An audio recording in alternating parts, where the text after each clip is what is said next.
Ladies and gentlemen, Good Son of a Bitch podcast.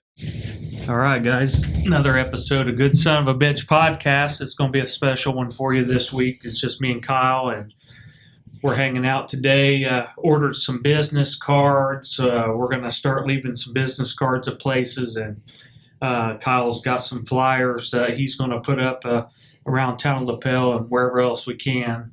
And I just want to kind of review the first month of being on the interwebs. You know, no advertisement. We've got a Facebook page. We're on Rumble, Spotify, YouTube.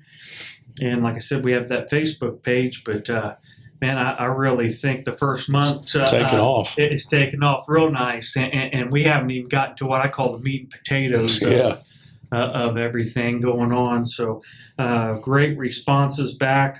We want to encourage everyone to use our hotline, 317-674-3216. It's open 24/7, 365. You can call, leave a voicemail, text message, whatever you would like. We're all in. But man, I tell you, I believe if you combined all of the platforms we're on, we're around 3,000 views for this first month, and I'll take that. Yeah, that's pretty good. You guys are not going to want to miss the shows coming up. We've got one that we're taping this weekend, a young man named Logan. And next week we've got Matt on with us, and these are some interesting stories to tell. And man, I tell you, I can't be happier with the way it's turned out so far. And we've got shirt orders coming in. And guys, feel free to message us on any of our platforms. You can get a hold of us on any of those. If you want a shirt, $30, we'll get one made for you. They're custom made. By a big printer, and they're $30 now because we're not buying them by the hundreds or thousands. Even we're buying them as orders come in, and we've had some orders come in on them. So feel free to get our OG T-shirt. They are available, $30, and let me know what size you need, and you can Zelle me or PayPal me the $30, and I'll get one ordered. And we can have it shipped directly to your door. So. Man, I tell you, a lot to unpack here. One of the interesting things this morning, I sent you a story. I'm going to go ahead and have you pull that story up. Yeah. And it's a short little story about a guy that just had enough of life. Yeah. And it was interesting. Yeah, it was pretty interesting. Yeah. All right. So in 1986, 20-year-old Christopher Knight quit his job and drove into the Maine woods until his car ran out of gas. Once his car ran dead, he got out and then stayed in the woods for 27 years. Christopher lived completely alone in a hidden camp. The only words he spoke to another human were a simple hi to a passing hiker. To survive, he stole food and gas from nearby vacation homes more than 1,000 times, yet was never caught once. In brutal winters, he'd erase his footprints and wander at night using military-level survival tricks just to stay alive. In 2013, after 27 years in the woods, Christopher, now 47 years old, was tracked down by police after a surveillance camera caught the ghost of the woods. He was arrested but released after serving just 7 months for his crimes. Boy, that is wild. That is wild. Yeah, that's... Man. How cool is that, though? I mean, it reminds me of that movie. There was a book called Into the Wild. There was a movie that came out that had Vince Vaughn in it, and it was about a young man, Christopher McCandless, who ended up moving up to Alaska outside of Anchorage and lived in this bus. And the movie is great. It was directed by Sean Penn. So if you get a chance, go on and watch the movie Into the Wild. The gentleman that played Christopher McCandless, he did that movie, and then you never really seen him much anymore after that. But what a actor. He did a great job in that film, and it was a great film. But Into the Wild, and he ends up eating a wrong set of berries there towards the end. He had a survival book similar to this story that we just read, and he ate these berries and didn't realize what he ate was actually poisonous. He thought he had the non-poisonous version of them, and it ends up killing him. I guess to this day you can still drive up there and take a hike, however far it is. I think it's a mile and a half on foot that you have to walk to get to the bus, but you can still see that bus. Huh. They've got a placard in there.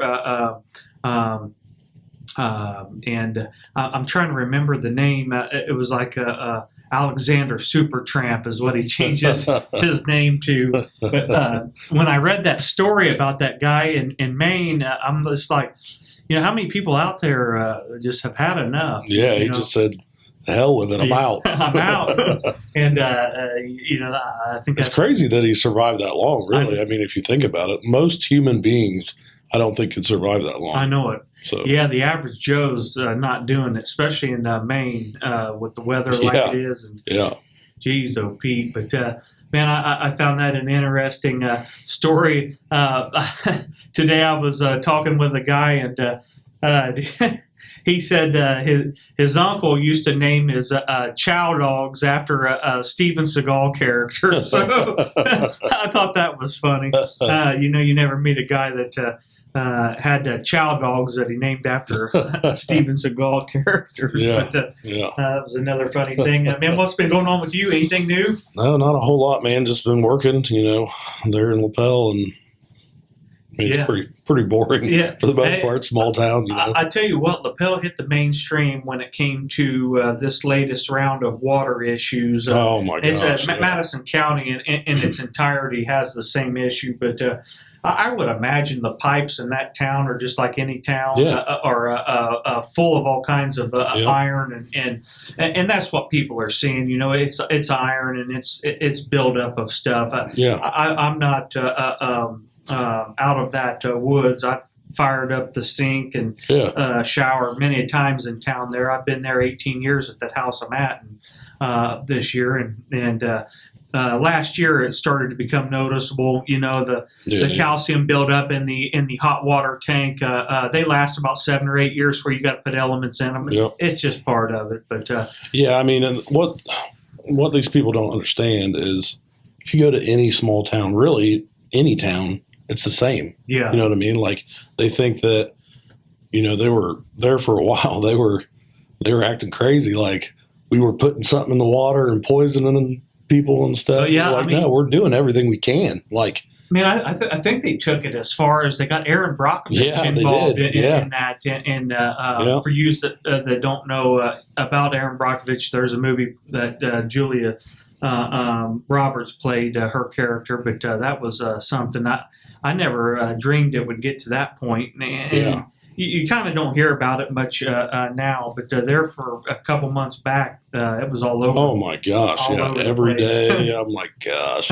like to the extent that the people that we work for the town of Lapel were like, man, maybe we should start going out to these houses like in pairs. You know what I mean? Like people are mad. Like, I mean, I get it. Like your water's yellow, sure, but I mean, we literally are doing everything that we can to fix the problem next to, ripping out every single pipe that's in the town and replacing it, which the town can't afford that. No, and I'd imagine some of those pipes are upwards of 100 years old. Yeah, and I think the biggest reason that it kind of started happening is because we just had all that work done in town. Yes. And so it was stirring stuff up. And, Yeah.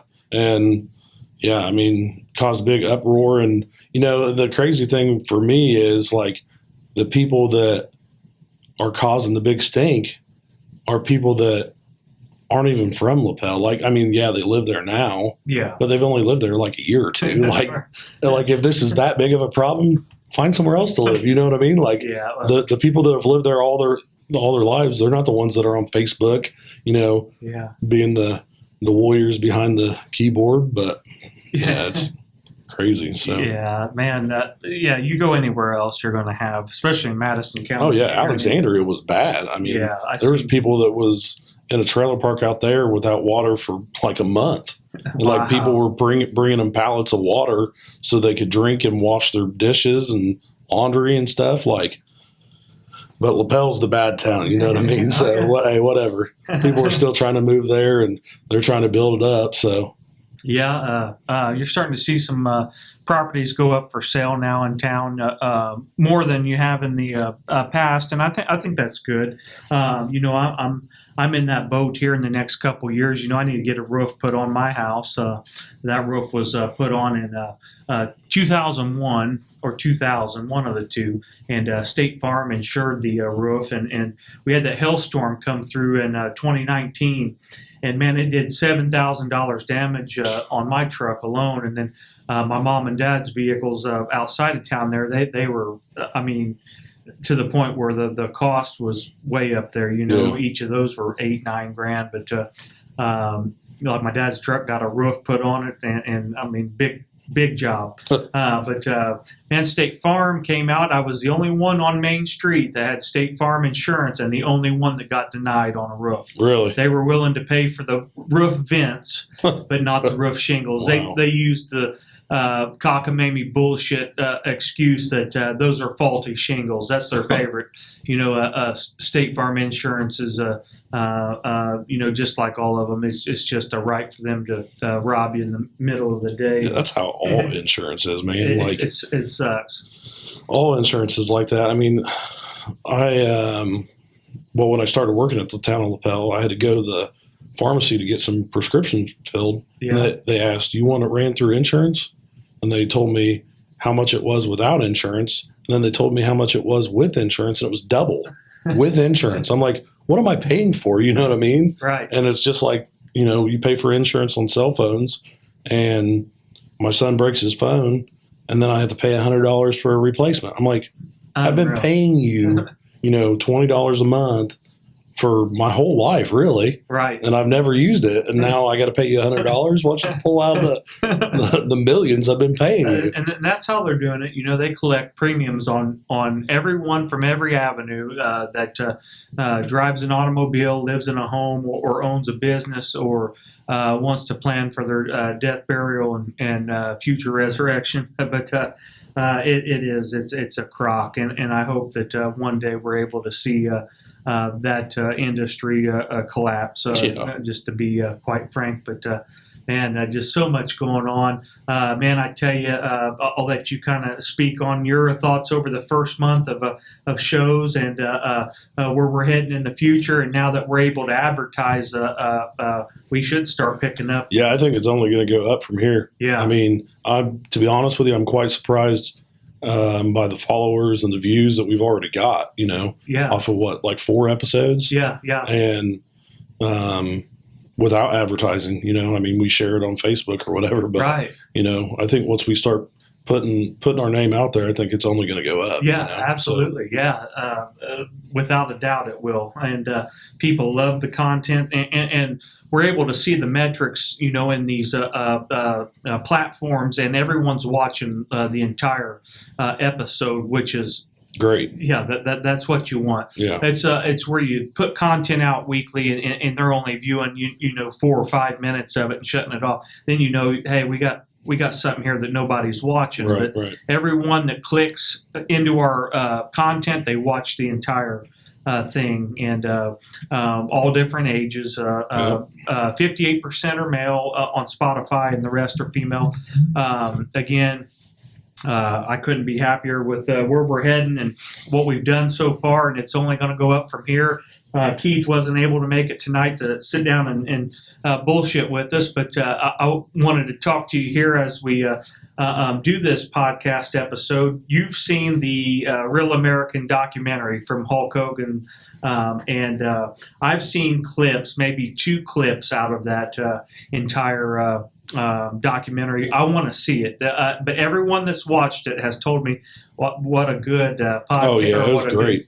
I finished it today, and there's a lot of stuff that that goes on behind the scenes that you don't know about. You know what I mean? And it starts from when he was a kid, and it goes through how he got into it, and of course when he got married and started having kids of his own, and then it went from when he was, the red and yellow, yeah. And then it went to Hollywood Hulk Hogan and went through the whole era with that, and then went through when he got a divorce and how he got into little drinking, drugs, and all the, like, I think he said he had like 10 back surgeries. Wow. And ultimately, they said that, like, in the end of it, and I don't want to ruin it for you, but it said that he had a neck surgery, and that basically after they did the neck surgery, he started declining a lot.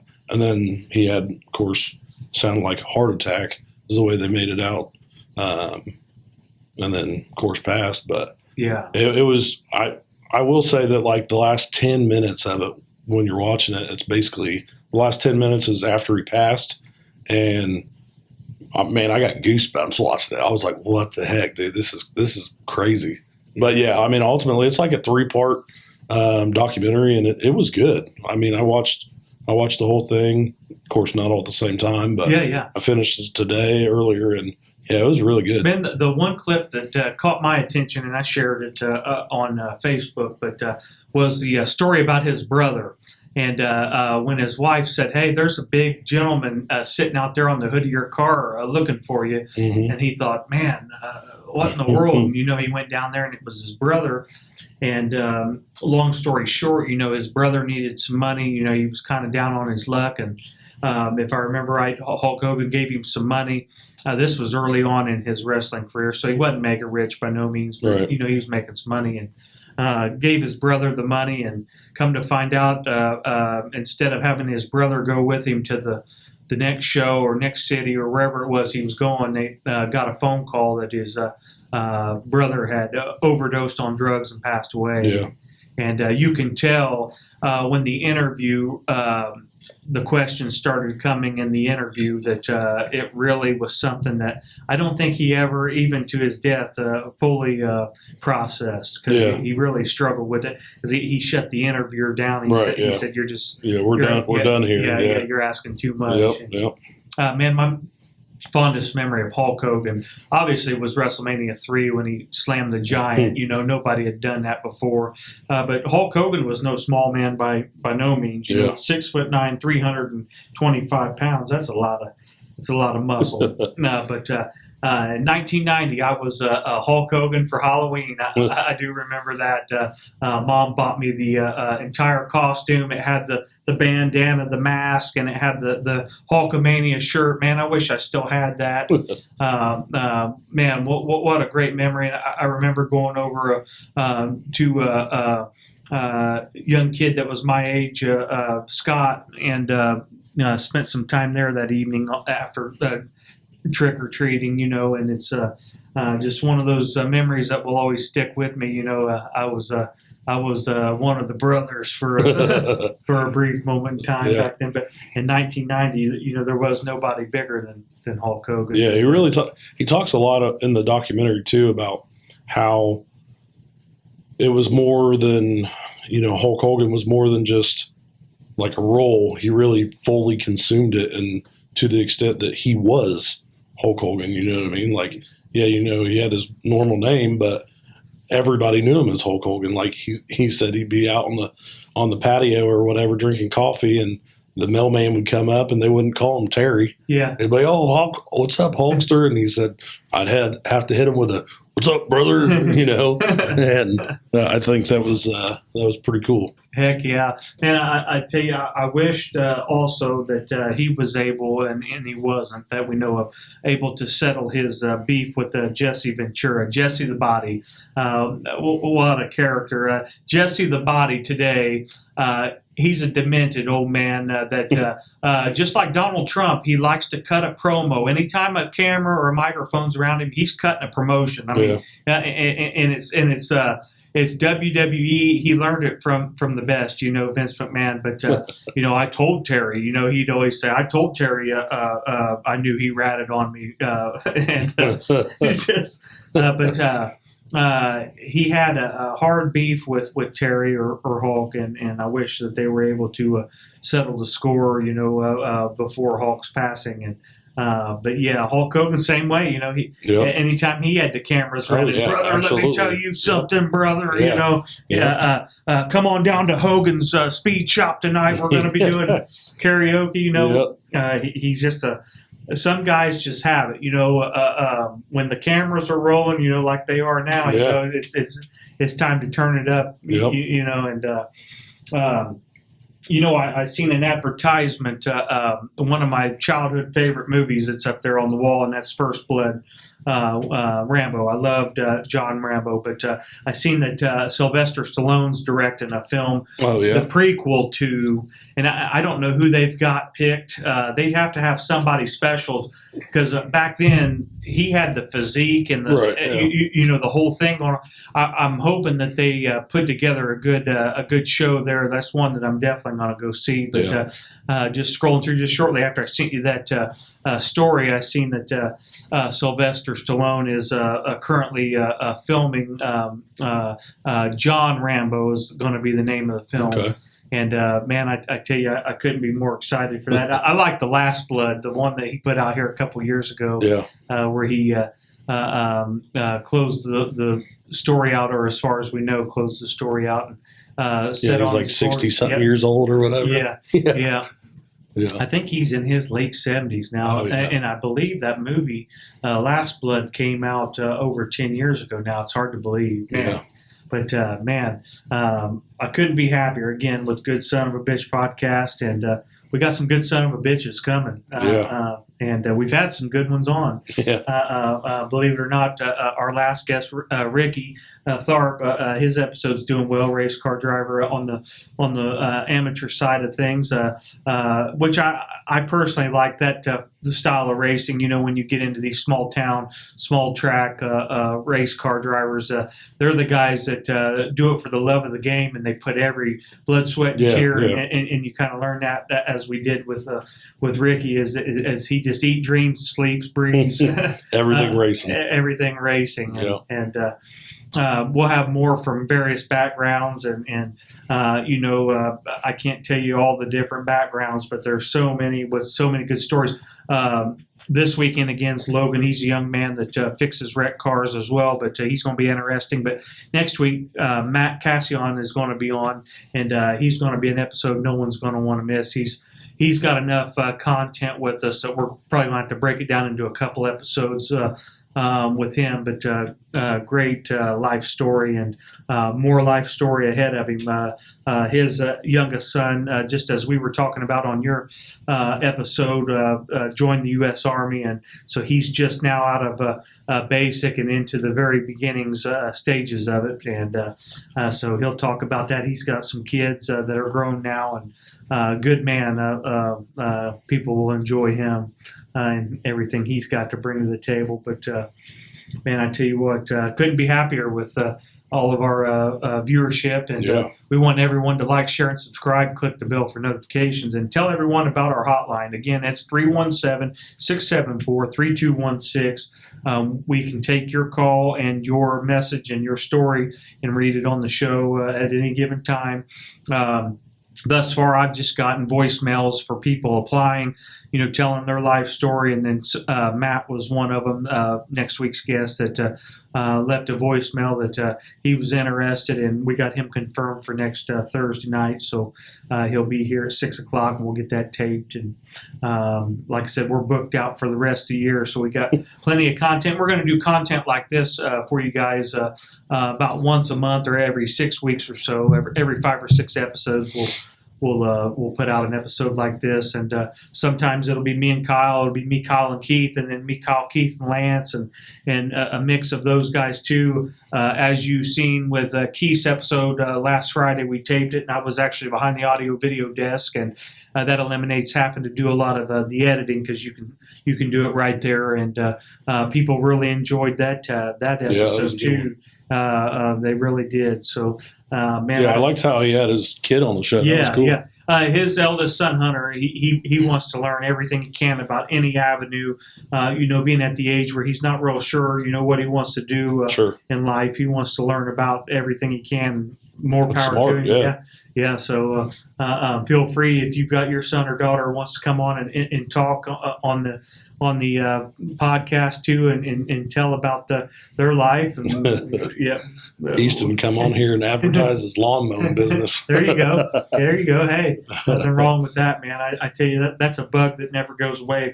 If you start as an entrepreneur young, it tends to stick with you. Yeah. He told me, I think it was last week, we were mowing my aunt's yard, and he said, Dad, I think this is what I want to do when I grow up. I said, really? He was like, yeah. I mean, I make a lot of money doing it. Yeah. And I'm only 12. I was like, all right, well. He was like, yeah, I think I'm just going to drop out as soon as I can. I was like, no, you can't do that. I was like, if you want to own your own landscaping business, you need to have, at least a business degree or something. Like, you can't just wing it. Sure. Yeah, the guy is making a really, really good living in it. And I know this because my oldest cousin, Chris, he graduated from Purdue with a degree in horticulture and started a landscaping business. The problem he ran into in the late 2000s when he was doing it is it's a cutthroat business. So you've got some guys that have huge crews, and their equipment may not be the best, but it gets them through the job, and they'll do it for little to nothing. And so he ran into a lot of that. But I think it's the playing field's a lot more even now than it was just 15 years ago or better. But it's not a bad career. But in order to make the big bucks and to really know how to treat lawns and address problems, you got to have the knowledge behind that. So yeah, definitely. But hey, I mean, if he enjoys it, what they don't tell you in school, and we were a part of this crowd, is they don't program you to pick something that you feel like is not work or a job. That that they in my case especially, they get you on these you can have it right now, 72 easy payments, nice shiny car, truck, whatever. Hey, oh, you want that now? Payments. And then they know you rely on having to clock in at a place. The ones that are smart start about 19 years old and they become their own bank and trust. And I would advise any young person listening to this podcast, if you're 18, 19, 20 years old, don't go get these loan payments. Don't go get wrapped up in a bunch of credit card debt. Become your own bank. And if that requires going to work and being frugal and tight with your money for a while, you'll be glad you did when you hit me and Kyle's age. Here we are at 40. And I tell you, I wish I didn't have to rely on coming into a place every day, but I have to because I got payment. Yeah. And sometimes there's no way around it, but if you start young and you have the right guidance and you know how to invest, that's a big one too, is investing wisely. You can stay out of the rat race, but school anymore, it's just a giant programming. You can have everything you want now, just got 5-6 years of payments, and it's just kind of like Yep. But everything's about money. It is. Everything is about money, and we're going to dive deeper into that with some guests coming up on some of these episodes. And you're exactly right, man. Everything is about money.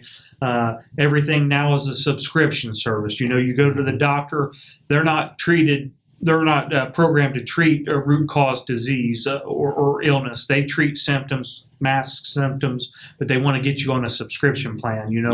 One of the most interesting doctors that I follow that is kicked out of the mainstream medical field said that without those subscription-based services, number one, these places aren't in business and they're not building 9, 15, 20-story Taj Mahals and packing the rooms full of people that are sick, and everything is about the dollar. It's not about curing root cause illness, and that's sad to me. But there is ways now with these cell phones and everything that's available to you knowledge-wise that you can figure out a lot of the ailments that you have and get rid of them naturally. But these medical doctors don't want that. They're they're not earning the kickbacks and stuff that they do. It's no different than Netflix or any of these Amazon Prime, subscription-based services pay. And, if they worked, you wouldn't have to be on those subscriptions. So it's a sad thing. And it's not just in medicine, it's with everything, like we talked about the insurance and they even do the stuff with food now. Buy food from us and we'll put you on a monthly subscription service. And man, I've done some of those. I don't know if you've had experience with any of them. The one that I had the most experience with that I really liked a lot was Herculean. Okay. You'll see them. They're a local Indianapolis company. So if anyone's out there wondering, man, which one should I try? If you want to try those subscription services, you can drive to their locations. I think they have 4 or 5 of them now here in central Indiana, or you can have them shipped to your door. But Herculean makes some of the best, cleanest food. The chefs that started that company, they're nutritionists and bodybuilders, and so they know how to combine your carbohydrates proper to your portion size of fats and protein, and the meals are really good. The average meal that they have, you can throw it in a microwave if you want the quick job for 4 minutes, or you can bake it in the oven. But every one I've had so far that they've made has been outstanding. Yeah, so Herculean. But man, I tell you what, we'll close her out tonight. Again, we just wanted to catch everyone up with everything going on with the Good Son of a Bitch podcast. You'll start seeing our flyers and business cards out and about. We're located here in Fishers, so we're in a good part of Indianapolis suburb. So in the future, if you apply to be on Good Son of a Bitch podcast, you want to tell your life story, we're in a great location. We're centrally located, easy to get to. And, nice and safe. Yeah, nice and safe, and a great little podcast studio here. It's the audio's right where it needs to be, and people love to come. We've got a nice waiting room. We're going to start having dinners, Thursday nights, not only for us but our guests, and just enjoy this ride while we're on it. It's the journey that's the exciting part. It's not getting to the pinnacle or the mountaintop, because once you've done that, it's kind of like, and you hear these guys on YouTube that's made millions and millions of dollars, and the Paul brothers, you're starting to see that with them. It's once you get to the top of the mountain, then what? Right. It's the journey that, and Kobe Bryant was a big believer in that. It's the journey getting to that stage that you enjoy, not the actual pinnacle. So, man, what's going on with your quarterback situation in Pittsburgh? Who knows, bud? We don't know what Aaron Rodgers is doing. I don't even know why they're holding on to hope for Aaron Rodgers. We picked up Will Howard. Yeah. I don't know why we still have Mason Rudolph. He's hot garbage. But we got Will Howard, who won a natty with Ohio State. Why don't we give him the shot? We just picked up Drew, I think it's Alar or something like that, who was pretty good in college too. So, I mean, just let them play. Yeah, you know what I mean? Like, they're either going to be good or they're not. I'm anxious to see. I don't watch any games just because time factor and all the hustles and stuff that I got, but highlights and kind of checking in on it here and there. I'm anxious to see how Mendoza does there in I keep saying Oakland, LA. Yeah. I was sad to see him go there. Yeah. I was like, man, I was really, really hoping Pittsburgh would trade up for him, but. He's got Tom Brady in his corner, which probably, hate him or not, probably one of the best to ever do it. Yep. But, it's entertainment. It keeps us entertained, and that's what it's about. But boy, I tell you, Aaron Rodgers, his time is gone. I think it's over. So I hope he's able to enjoy. His latter years, doing whatever drug he wants to do, psychedelic, whatever. But, man, I'm glad you stopped by tonight. We were able to get get our flyers Get a lot of planned work done. out. Got a lot of work done with that. Got the business cards ordered up. As soon as they come in, I'll give you a big old bait of them, and we'll start Passing them we'll out. start passing them out and leaving them at places and gas pumps and anywhere we can. Yeah. Once that happens, people start getting on there and watching this stuff. They're going to be like, "Them some good son of a bitches Yeah. right there." Start sharing it. And Yeah. All right, man. Well, good seeing you. Yeah. We'll see you next week. We're going to upload this episode tomorrow, which will be Friday, which is one of our normal days of uploads. And then our scheduled guest for this week, I'll upload at the start of the week once you've had a few days to chew on this one and spit it out or do whatever you want, but just don't flush it. yeah, I tell you, we got some good guests coming, and we thank everyone that's liked, shared, and subscribed thus far. Easiest way to follow us is to scan one of the QR codes that Kyle leaves on some of these flyers, and our business card has our YouTube QR code. You can scan and go right to our page. But easiest way to see our content is just go on Facebook, find our Facebook page, follow us, and we post a link to our Spotify, our Rumble, and our YouTube every week on there, and we share that as well. So it's easy to find us, not hard at all. So we're out there now, and we're moving forward, and we're moving up. Yes, sir. All right, guys. Thanks for stopping by and watching us tonight, and you guys have a good weekend, and we will see you next week.